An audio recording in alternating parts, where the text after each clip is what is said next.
Bienvenidos a la noche cósmica de la Oveja eléctrica, aquí en Canal 22, en donde hoy conversaremos sobre el futuro de los tratamientos contra la ansiedad y la depresión. ¿Se podría borrar la memoria de un trauma? Esto parece un relato de ciencia ficción, querida Silvina. Así es, querido Pepe. Hay neurocientíficos que plantean que para entender la depresión y la ansiedad debemos descifrar cuáles son los códigos cerebrales que procesan la información detrás de nuestras palabras, emociones y memorias. Ya sabemos que la amígdala y la corteza prefrontal están detrás de lo que llamamos la lucha entre el intelecto y el corazón. Ahora, en la segunda parte de una interesante entrevista, Pepe Gordon conversa con Rony Paz, director del Departamento de Neurobiología del Instituto Weizzman, sobre los instrumentos que tenemos para apreciar en el cerebro nuestros aprendizajes emocionales teñidos por la ansiedad.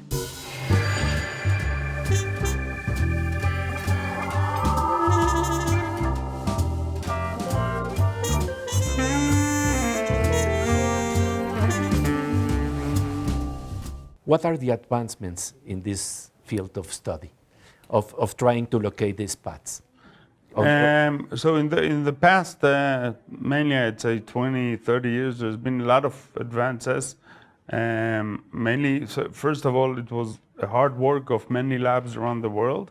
And first we were able to understand that indeed emotional learning and memory happens between the amygdala and the prefrontal cortex. It also includes other regions, the hippocampus and many other regions. But for just a little bit simplification, I'm talking mainly about the amygdala and the prefrontal cortex. So the advances have been on two fronts, I would say. One is to understand that these are the regions that are implicated in emotional learning and memory.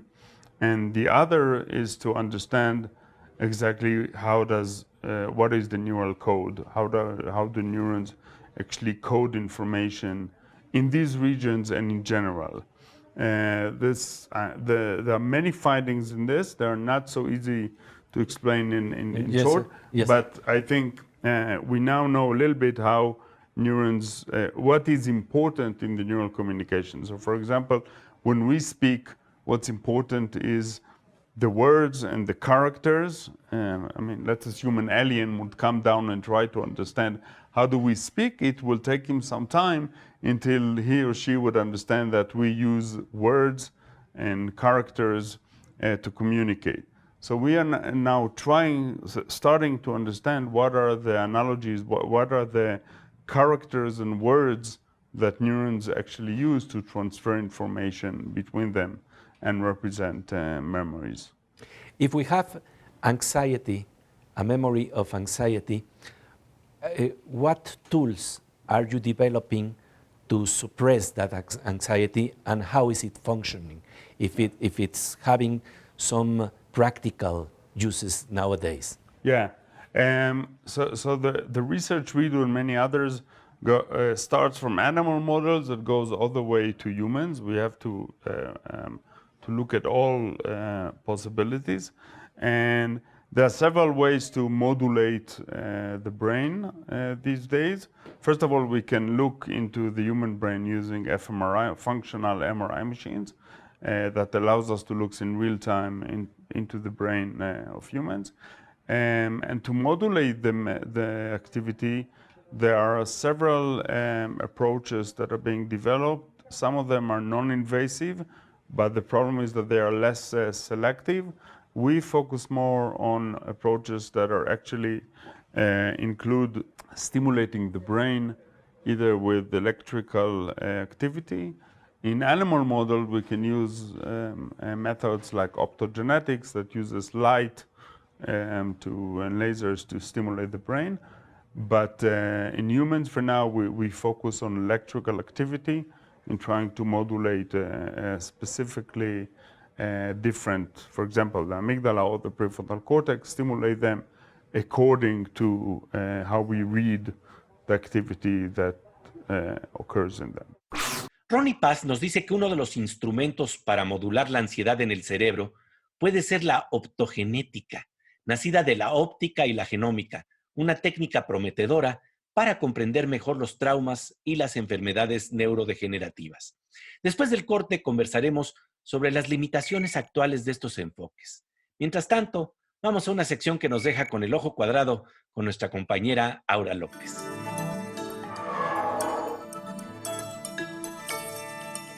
Hola Pepe, un gusto saludarte a ti y a todas las personas que nos están viendo en casa.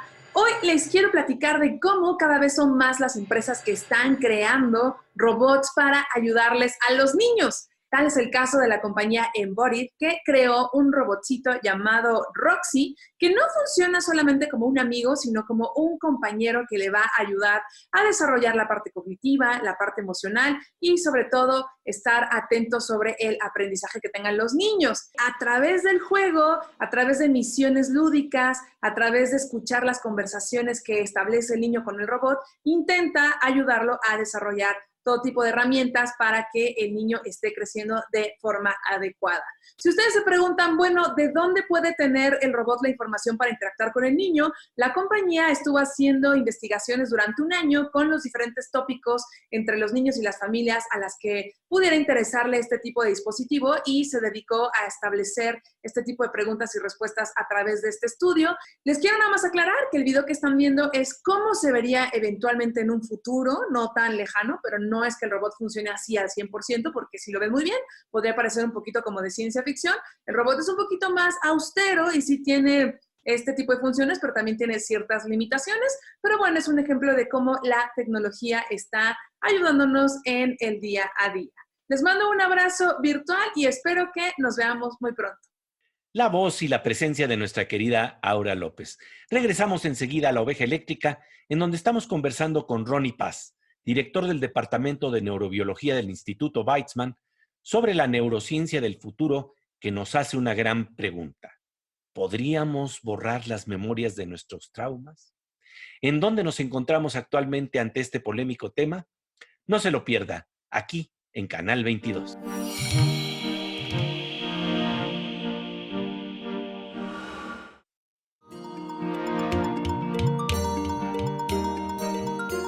Como de rayo, estamos de regreso en la noche cósmica de la Oveja Eléctrica, aquí en Canal 22, en donde estamos conversando sobre un tema que parece de ciencia ficción. ¿Se podrían borrar en nuestros cerebros memorias traumáticas específicas? Pepe Gordon conversa con el destacado investigador Rony Paz, doctor en neurocomputación del Instituto Weizzman, sobre el problema que confronta la ciencia en esta área. Con honestidad intelectual, señala dónde estamos hoy, cuáles son los avances y cuál es su sueño.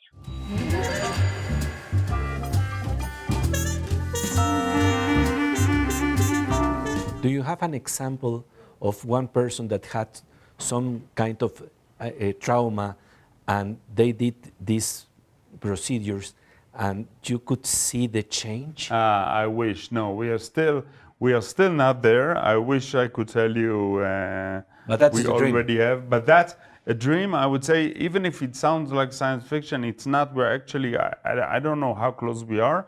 As always in science, it can take anywhere between a year and a few dozens of years. But we definitely succeed to do it in animal models. And in humans, I mean, obviously there are many also other considerations. Do we really want to go in the brain and do this? We would want to do it only when the person really needs it. A good example is for Parkinson, where they do deep brain stimulation in Parkinson. They put in an electrode and stimulate and improve the Parkinsonian behavior. Now, you don't want to do it for everyone, but you want to do it only in the very hard cases. And that's a good comparison. I think that within a few years, there will start clinical trials around the world, not only for anxiety, but also for depression and hopefully even autism and definitely PTSD. So I think to answer, I cannot give you an example where it worked. We are still not there, but I think we are close. And but maybe with animals you have some examples. Yeah. So in animal models, we can definitely do that. For example, what happens in animal models? How do you say, here is an anxiety memory that we, in a way, put it in the in a rat, and what happens?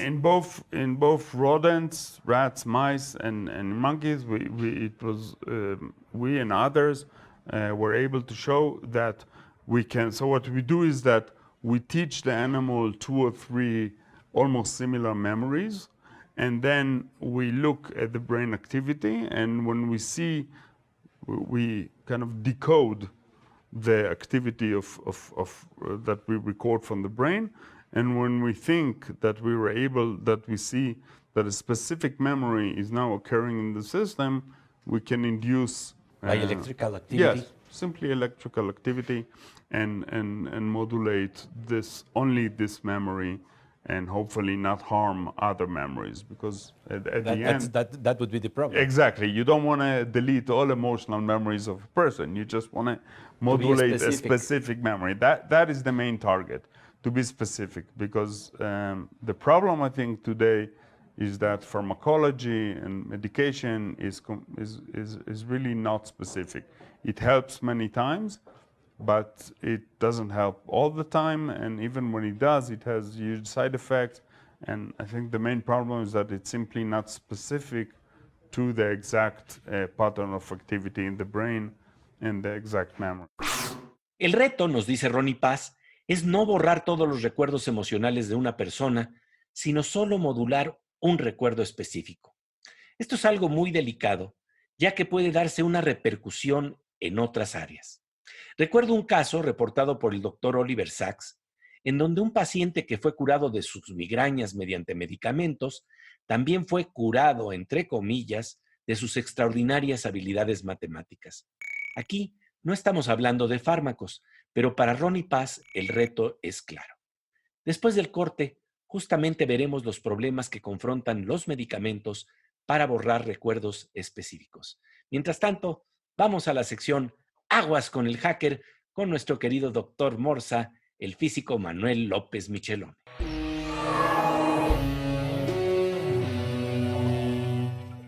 Hola Pepe, pues aquí seguimos en nuestra cuarentena interminable, pero bueno, quédense en casa y sigan las recomendaciones de la autoridad. Bueno, mira Pepe, últimamente he estado pensando en qué injusta puede ser de pronto la vida con los científicos. Por ejemplo, el caso de Tesla. Tesla es uno de esos grandes científicos, el cual tenemos presente sus inventos todos los días, simplemente con la electricidad, cuando conectamos algo en un enchufe. La energía, la corriente alterna, pues es un trabajo de Tesla, el cual se opuso a la corriente directa que proponía Edison como la alternativa para alumbrar las ciudades y demás. El problema con la corriente directa es que se requieren de plantas muy cercanas unas a otras para transmitir energía eléctrica, mientras que la corriente alterna es mucho mejor. En ese sentido, Tesla tenía la solución al problema y eventualmente ganó la apuesta de la batalla de las corrientes que se dijo en ese momento, en donde Edison luchó incansablemente por mantener su sistema, pero pudo más la eficiencia de la técnica que las ideas de alguien que quería ganar una apuesta en la tecnología que no funcionaba, ¿no? El caso está en que Tesla es prácticamente el precursor de lo que es la corriente alterna y el envío de electricidad, y es con el que se mueve todo el mundo, ¿no? Igual Tesla hizo algunas otras cosas. Por ejemplo, en 1890 y tantos ya Tesla trabajaba sobre la transmisión de energía inalámbrica, es decir, en cierta medida ya trabajaba en la radio, ¿no? Y ya tenía cosas hechas. Sin embargo, no prosperaba en muchos de sus inventos porque Tesla era un tipo que trabajaba en muchos frentes, ¿no? Y fue Marconi al que se le dio finalmente el premio Nobel por el invento de la radio, aunque Tesla años antes ya tenía prácticamente hecha la radio, ¿no? El Nobel se le dio a Marconi en 1909, me parece, ¿no? Bueno, pero hay que decir una cosa, Julio Cervera, un español, ya transmitía voz antes que Marconi y tenía una patente en Inglaterra, pero nunca prosperó. Así es de injusta a veces la ciencia. En fin, así es la vida. La voz y la presencia del querido doctor Morsa. Regresamos enseguida a la Oveja Eléctrica, aquí en Canal 22, en donde estamos conversando con Rony Paz, director del Departamento de Neurobiología del Instituto Weizzman, sobre el problema de tratar de borrar memorias traumáticas en el cerebro mediante medicamentos o estimulación eléctrica.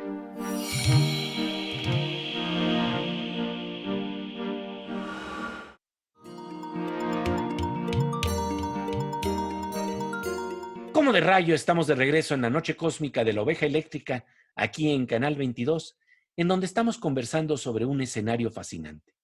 ¿Se puede estudiar la novela detrás de la novela de nuestras vidas? ¿Se puede investigar el lenguaje neuronal detrás de nuestras palabras, detrás de nuestras memorias? Si sufrimos de estrés postraumático, ¿sería posible borrar una memoria específica y liberarnos de la ansiedad con la que nos tortura? ¿Qué papel tienen los medicamentos o la estimulación eléctrica en el cerebro en esta posibilidad?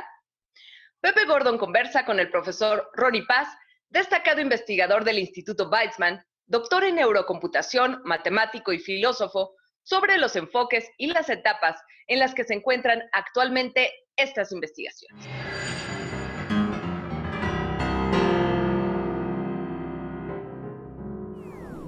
You could do this by electrical activity, but also you're trying to research how this could be done with drugs. Because, for example, we have a first generation of drugs that fight anxiety. We're talking about Prozac, but that was very generalized. So Yeah. that another approach would be not just electrical, but with drugs. So I admit that's not my expertise. There are other groups in the world that try to develop pharmacology that is specific.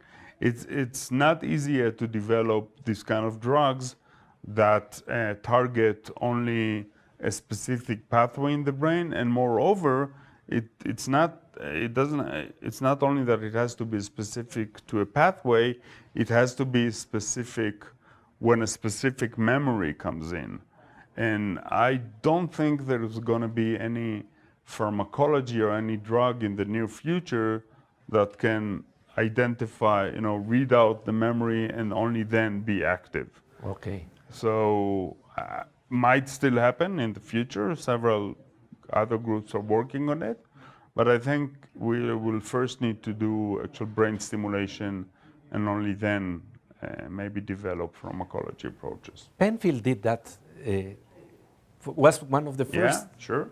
that tried this, Yeah. but was very invasive.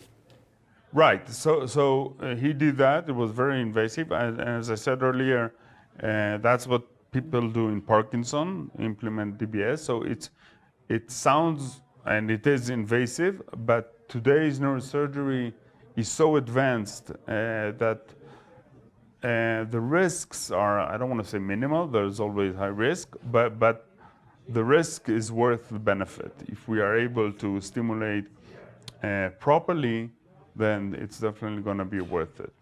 And finally, when we are talking about these possibilities of research, you studied philosophy.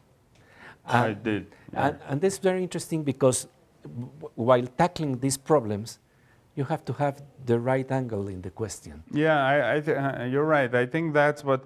So my undergrad studies was mathematics and philosophy, and then later on I became a biologist and experimentalist. And I think one of the major things I learned from philosophy is how to sometimes look at the problems from different angles. And so, many times there's a problem, you try and again in the same approach to solve it, and it just doesn't work. And what philosophy, I think, showed us is that you need to try and reformalize the problem in different ways until you find another angle to try and approach it. And I think, that's very important in daily scientific life. We started this talk talking about how the language of memory in novels translate into language of neural codes. Yeah.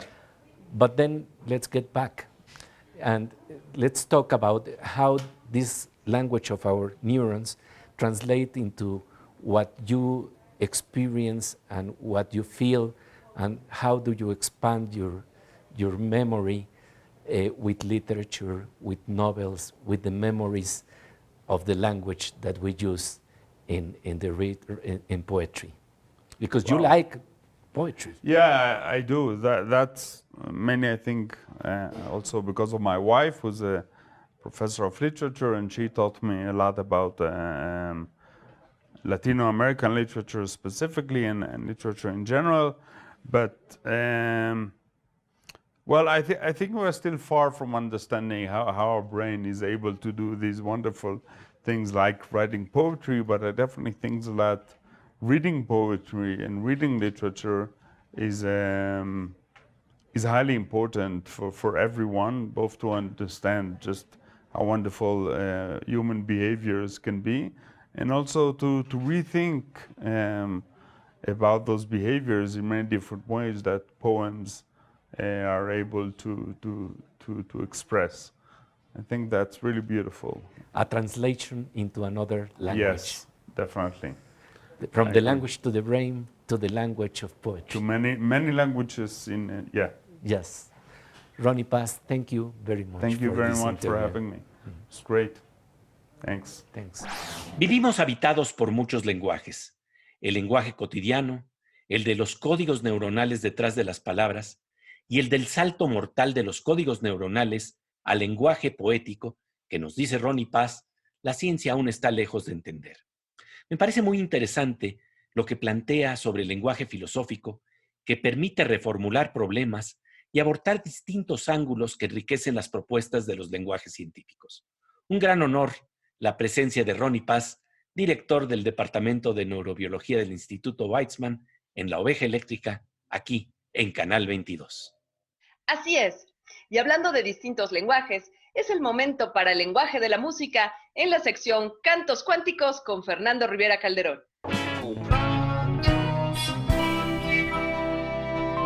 Pues querido Fernando Rivera Calderón. ¿Qué onda, mi Pepe? ¿Cómo estás? Ya sintiendo un árbol adentro. ¿Qué es el árbol de la poesía? El árbol que se traduce en lenguaje neuronal, pero que no puede más que explicarse más que en términos de la misma poesía. Y por eso vamos a cantar, o vas a cantar, una gran canción, un gran poema de Octavio Paz. Así es, se llama Árbol Adentro y dice más o menos así. Creció en mi frente un árbol,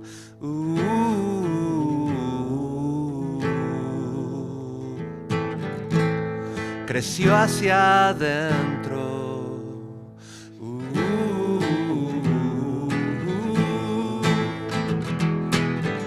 sus raíces son venas, nervios son sus ramas, sus confusos follajes pensamientos, tus miradas lo encienden y sus frutos de sombras son naranjas de sangre, son granadas de lumbre, amanece.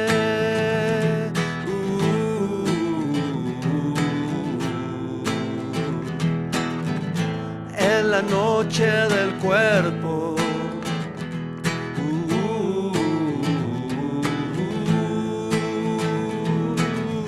allá adentro en mi frente el árbol habla, acércate, lo oyes.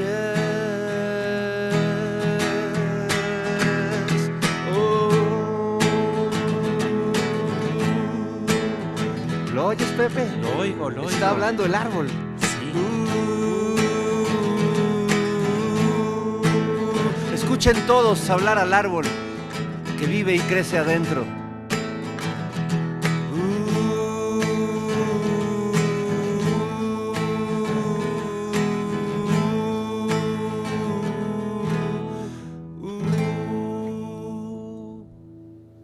El lenguaje de la poesía, aquí en la Oveja eléctrica.